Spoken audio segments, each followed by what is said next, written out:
What's up, guys? Mr. Lee Redmond here with episode number 2 of the Lower League Management Series in Scotland with Kelso United in the East of Scotland Division 1.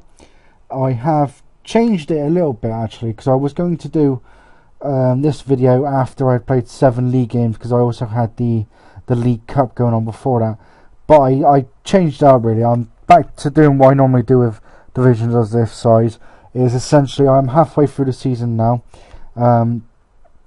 Well, I am exactly halfway actually through the season with Kelso. It's not gone too badly, admittedly. The last couple of games has actually really picked up, so it's all right actually.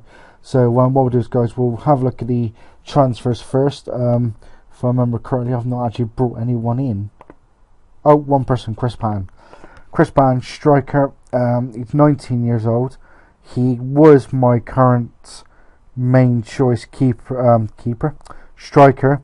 However, he has suffered an injury, as you can see. He has been out for a while, to be fair. Fractured skull. I didn't actually realise that was what was wrong with him, to be fair. I just knew he'd been out for a long time. So far, he's actually, as you can see, he scored 8 goals in 4 league games. That's how well he's actually been doing.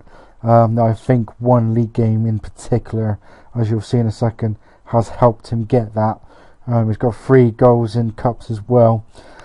So he was on pretty decent form, to be fair, until he got that unfortunate injury. The replacements haven't been doing that great, to be honest, so he may come back in, but I'm not quite sure how long I'll give him, to be fair, especially when you have a fractured skull. So that was the only transfer in. No players out.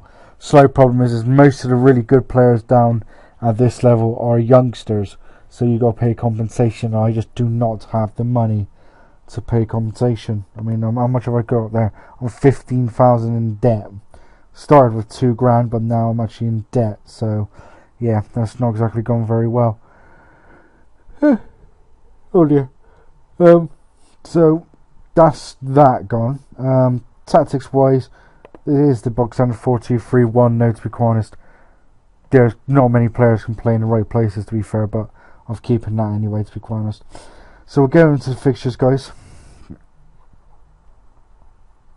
Oh, better charge that without it cutting out. So as you can see, we've ended this section pretty well. We really needed it, to be fair, because we were not doing great before that, to be honest. So we'll go back up to the top. So we got friendlies. We played Whitehill Welfare and Leaf before I actually took over. We then beat the under-20s 2-1. Then we lost 2-1. Shit, I didn't realise that. Simon Craney scoring for us. Camille on 2-2. Morrison and Curry scoring. Heston Rovers goals from Patton and Hutchinson. And we drew 2-2 with Coldstream, who I believe are actually East of Scotland Premier, and that was Patton double. As I say, we started with the League Cup. Get split into groups because the Premier Division's there as well.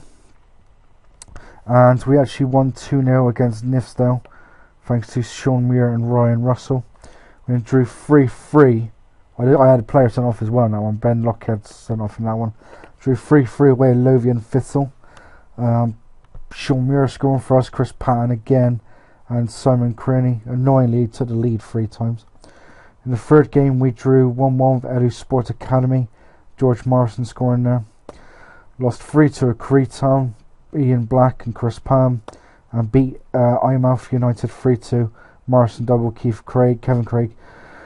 He had to finish top 2 to have a chance going through, but that one there cost me. We also lost 3-2 in the Alex Japp Cup qualifying. Goals from Patton and Black. We did go 2-1 up in that one. I'm not quite sure what that qualifies for some really weird end of season tournament, if I remember rightly. League wise, as you can see, it's not been great. Lost 3-2 at home to Pebbles in the first game. Chris Pan scoring twice for us. We won 2-1 at Duns, first win of the season. Alan Hodgson and Pan again in the 92nd minute scoring the winner. We lost 2-1 at Eyemouth, goal from Simon Craney. Here, as you can see, is where practically everything went right. We actually smashed Harriet Watt Uni 8-4. It was 3-0 at one point, but then Chris Patton took over, as you can see, scored 5. Sean Fleming got 2 and Danny McIntyre got 1 as well. It was 3-0, like I said, then went 8-3 and 8-4. We then drew 2-2 against Ormiston. George Morrison and Joe King, and I believe it was actually in that game where Chris Patton actually got injured, or might have been in training after that. We then lost 1-0 at home to Howick. 3-1 in Bertisland, I think so say it. Craig McLaren scoring for us. We drew 0-0 with Eyemouth. I mean, Eyemouth was supposed to be the first game of the season, but they got moved for some reason. We then lost 3-1 at Pebbles.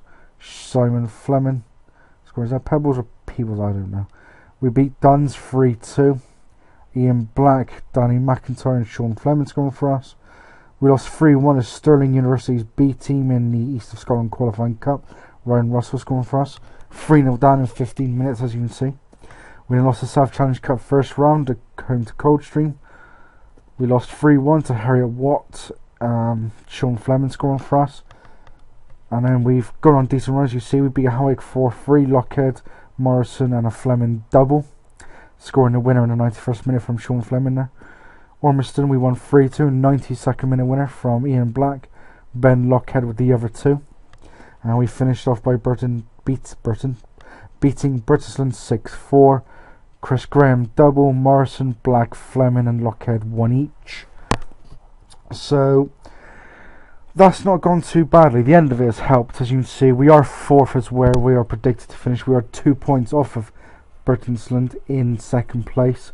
So hopefully we can get a bit of a run going and start moving up that table. I see Chris Patton, despite missing most of that part of the season, is the second highest goal scorer behind Tom Gordon. George Morrison with joint most assists. So I mean, squads. I mean, Danny McIntyre has just come back from injury again. Chris Patton is still injured. He's been injured for quite a while, as I say. Just trying to find out if you can see his form or his. There we go. Yeah, that's it. Is it that one? No, it's not that one. That one. Duh. So, yeah, he's not played since. Those 5 against Harriet Watt, to be fair, so it's been almost a quarter of the season where he's not played, so that'll hopefully be him coming back in pretty soon to shore up the goals again. Okay, because we have struggled a little bit. There's been times when we've smashed teams like on goals scored and not goals scored, shots on target and stuff, and it's not really made any difference. It's kind of annoying.